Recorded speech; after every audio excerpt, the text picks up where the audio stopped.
Once upon a time, there was a place called Lesterland. Now, Lesterland looks a lot like the United States. Like the United States, it has about 311 million people, and of that 311 million people, it turns out 144,000 are called Lester. If Matt's in the audience, I just borrowed that. I'll return it in a second, this character from your series. So 144,000 are called Lester, which means about 0.05% is named Lester. Now, Lesters in Lesterland have this extraordinary power. There are two elections every election cycle in Lesterland. One is called the general election. The other is called the Lester election. And in the general election, it's the citizens who get to vote, but in the Lester election, it's the Lesters who get to vote. And here's the trick. In order to run in the general election, you must do extremely well in the Lester election. You don't necessarily have to win, but you must do extremely well. Now, what can we say about democracy in Lesterland? Well, we can say, number one, as the Supreme Court said in Citizens United, the people have the ultimate influence over elected officials. Because after all, there is a general election. But only after the Lesters have had their way with the candidates who wish to run in the general election. And number two, obviously, this dependence upon the Lesters is going to produce a subtle, understated, we could say camouflaged bending to keep the Lesters happy. Okay, so we have a democracy, no doubt, but it's dependent upon the Lesters and dependent upon the people. It has a competing dependencies, we could say conflicting dependencies, depending upon who the Lesters are. Okay, that's Lesterland. Now, there are three things I want you to see now that I've described Lesterland. Number one, the United States is Lesterland. The United States is Lesterland. The United States also looks like this, also has two elections. One we call the general election. The second we should call the money election. In the general election, it's the citizens who get to vote if you're over 18, in some states if you have an ID. In the money election, it's the funders who get to vote.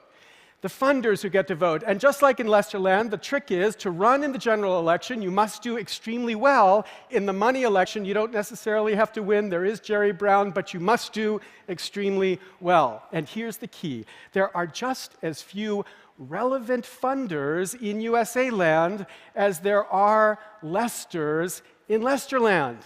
Now you say, really? Really? 0.05%?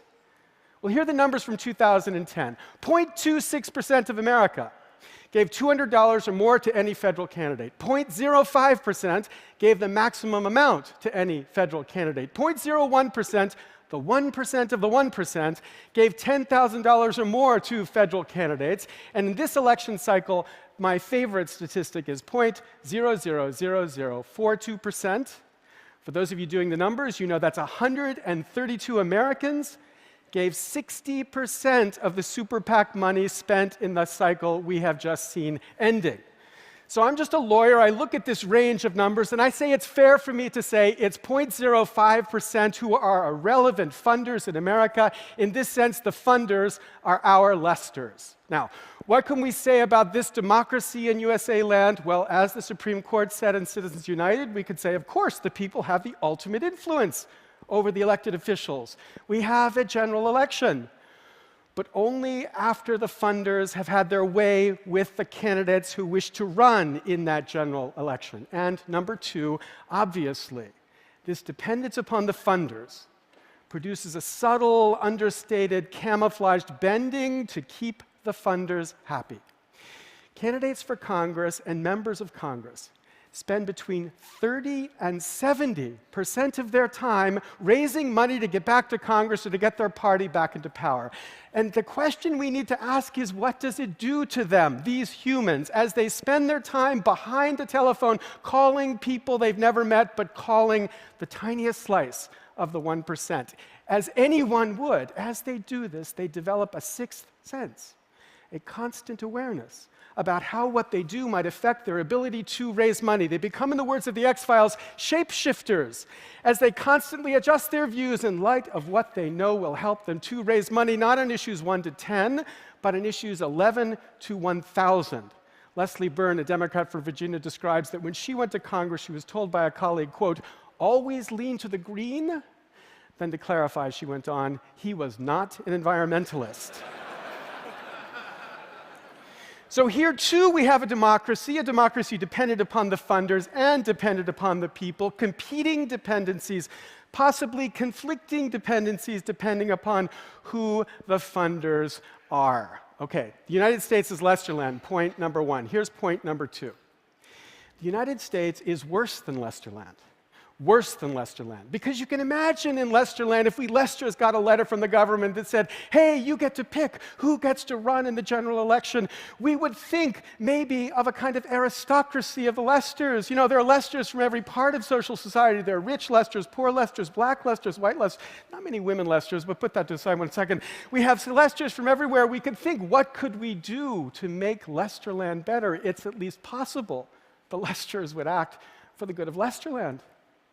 But in our land, in this land, in USA land, there are certainly some sweet Lesters out there, many of them in this room here today, but the vast majority of the Lesters act for the Lesters. Because the shifting coalitions that are comprising the 0.05% are not comprising it for the public interest, it's for their private interest. In this sense, the USA is worse than Lesterland. And finally, point number three.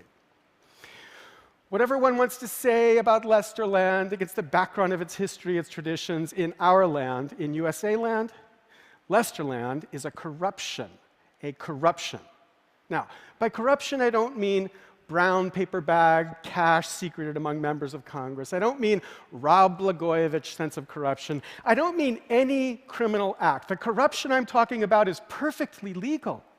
It's a corruption relative to the framers' baseline for this republic. The framers gave us what they called a republic. But by a republic, they meant a representative democracy. And by a representative democracy, they meant a government, as Madison put it in Federalist 52, that would have a branch that would be dependent upon the people alone. So here's the model of government. They have the people and the government with this exclusive dependency. But the problem here is that Congress has evolved a different dependence. No longer a dependence upon the people alone, increasingly a dependence upon the funders. Now, this is a dependence too, but it's different and conflicting from a dependence upon the people alone so long as the funders are not the people. This is a corruption. Now, there's good news and bad news about this corruption. One bit of good news is it's bipartisan, equal opportunity corruption. It blocks the left on a whole range of issues that we on the left really care about. It blocks the right, too, as it makes principled arguments of the right increasingly impossible. So, the right wants smaller government. When Al Gore was vice president, his team had an idea for deregulating a significant portion of the telecommunications industry. The chief policy man took this idea to Capitol Hill, and as he reported back to me, the response was, hell no. If we deregulate these guys, how are we going to raise money from them? This is a system that's designed to save the status quo, including the status quo of big and invasive government. It works against the left and the right, and that, you might say, is good news. But here's the bad news. It's a pathological, democracy-destroying corruption. Because in any system where the members are dependent upon the tiniest fraction of us for their election, that means the tiniest number of us, the tiniest number of us can block reform. I know that should have been like a rock or something. I can only find cheese. I'm sorry. So there it is. Block reform. Because there is an economy here, an economy of influence, an economy with lobbyists at the center, which feeds on polarization. It feeds on dysfunction. The worse that it is for us, the better that it is for this fundraising. Henry David Thoreau, there are 1,000 hacking at the branches of evil to one who is striking at the root. This is the root. Okay, now, every single one of you know this. You couldn't be here if you didn't know this, yet you ignore it. You ignore it. This is an impossible problem. You focus on the possible problems. like eradicating polio from the world, or taking an image of every single street across the globe, or building the first real universal translator, or building a fusion factory in your garage. These are the manageable problems, so you ignore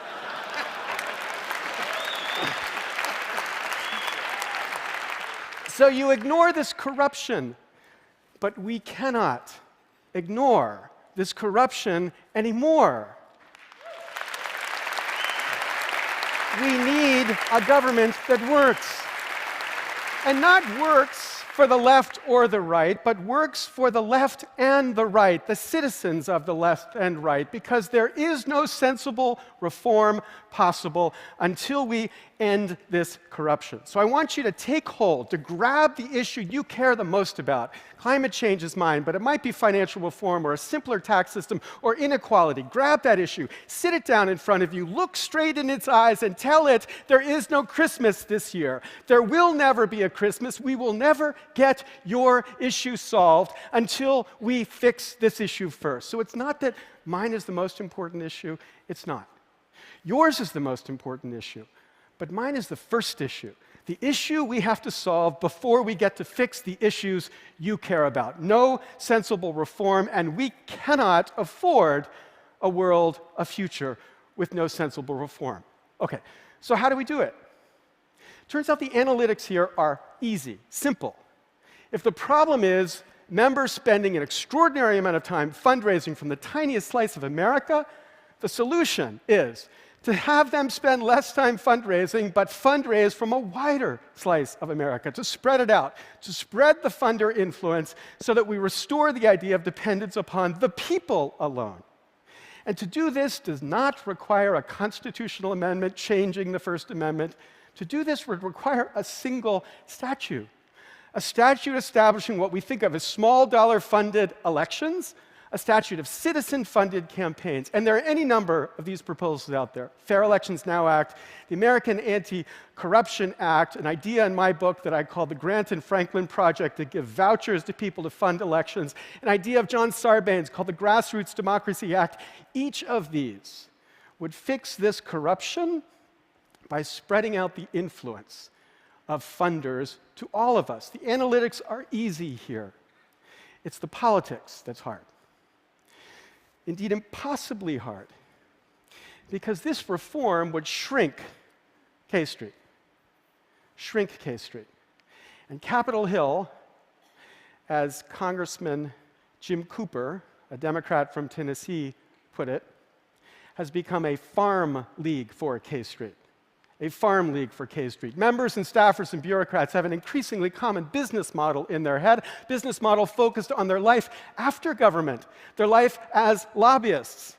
50% of the Senate between 1998 and 2004 left to become lobbyists, 42% of the House. Those numbers have only gone up.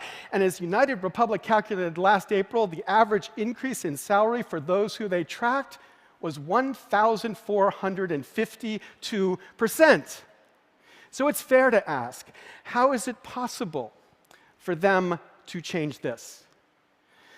Now, I get this skepticism. I get this cynicism. I get this sense of impossibility. But I don't buy it. This is a solvable issue. If you think about the issues our parents tried to solve in the 20th century, issues like racism, or sexism, or the issue that we've been fighting in this century, homophobia. Those are hard issues. You don't wake up one day no longer a racist. It takes generations to tear that intuition, that DNA out of the soul of a people. But this is a problem of just incentives. Just incentives. Change the incentives and the behavior changes. And the states that have adopted small dollar funded systems have seen overnight a change in the practice. When Connecticut adopted this system, in the very first year, 78% of the elected representatives gave up large contributions and took small contributions only. It's solvable. Not by being a Democrat, not by being a Republican. It's solvable by being citizens, by being citizens, by being citizens. Because if you want to kickstart reform, look, I could kickstart reform at half the price of fixing energy policy, I could give you back a republic. Okay, but even if you're not yet with me, even if you believe this is impossible, what the 5 years since I spoke at TED has taught me as I've spoken about this issue again and again is even if you think it's impossible, that is irrelevant. Irrelevant. I spoke at Dartmouth once, and a woman stood up after I spoke, right in my book, and she said to me, "Professor, you've convinced me. This is hopeless. Hopeless. There's nothing we can do."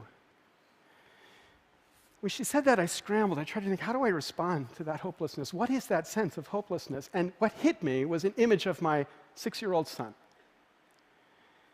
And I imagined a doctor coming to me and saying, your son has terminal brain cancer, and there's nothing you can do.